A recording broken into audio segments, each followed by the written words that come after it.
مولانا صاحب، یہ اسپشٹ کیجیے کہ آپ کے پیغمبر صاحب نے اتنی ساری شادیاں کیوں کی؟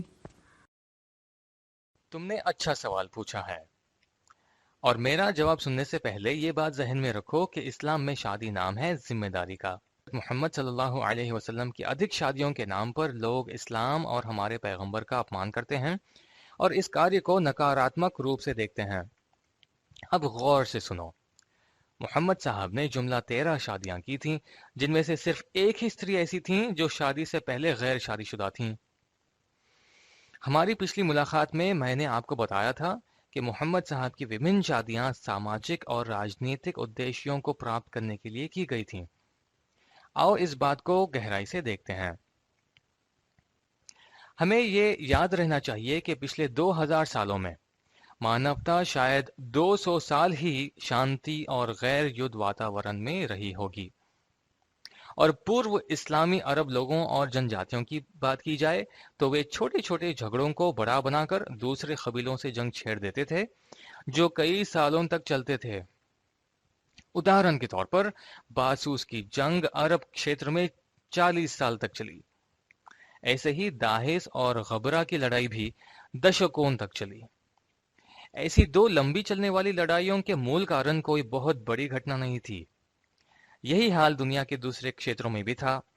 ویکتیگت روپ سے کوئی بھی کسی کو بھی کبھی بھی مار دیا کرتا تھا۔ کہیں پر بھی قانون کا شاسن یعنی رول آف لا نہیں تھا۔ لڑائیاں اور جنگیں ہوتی رہتی تھیں۔ یدھ میں کیونکہ مرد ہی حصہ لیتے تھے اور عورتیں نہ کے برابر، لہٰذا مرنے والے مرد ہی ہوتے تھے۔ اس سے سماج میں عورتیں زیادہ ہو جاتی تھیں اور ان ودواؤں کو دیکھنے والا کوئی رہتا نہیں تھا۔ اس لیے ہمارے پیغمبر محمد صاحب نے اس زمانے کے لوگوں کو شکشا دینے کے لیے ایسی ودواؤں سے شادی کی اور انہیں اور ان کے بچوں کو سرکشا پردان کی، تاکہ انہیں دیکھ کر دوسرے بھی یہ نیک کام کر سکیں۔ یاد رہے کہ محمد صاحب کی 13 میں سے 6 شادیاں ایسی ہی تھیں۔ رہی بات باقی شادیوں کی، تو محمد صاحب نے راجنیتک ادیش کو پراپت کرنے اور قبیلوں میں امن اور بھائی چارے کو بڑھاوا دینے کے لیے بھی شادیاں کی۔ جیسے کہ محمد صاحب نے بنو مستلق سے اور یہودی قبیلے بنو قریظہ سے جنگ بندی اور امن بھائی چارے کو بڑھاوا دینے کے لیے کی تھی۔ اتہاس میں ہم نے دیکھا کہ ان 2 شادیوں سے کئی لوگ نہیں لڑے اور خون خرابہ ہونے سے بچا۔ تیسری بات یہ ہے کہ پیغمبر اسلام محمد صاحب کے زمانے میں غلامی عام بات تھی، اور محمد صاحب اس پرتھا کو مٹانا چاہتے تھے تاکہ ہر ایک ویکتی کو آزادی ملے۔ لہٰذا محمد صاحب کو ان کے عمر کے الگ الگ سمے میں 2 کنیزیں بھی بھینٹ کے روپ میں دی گئیں، لیکن محمد صاحب نے انہیں آزاد کیا اور ان سے نکاح کر کے سمان پردان کیا۔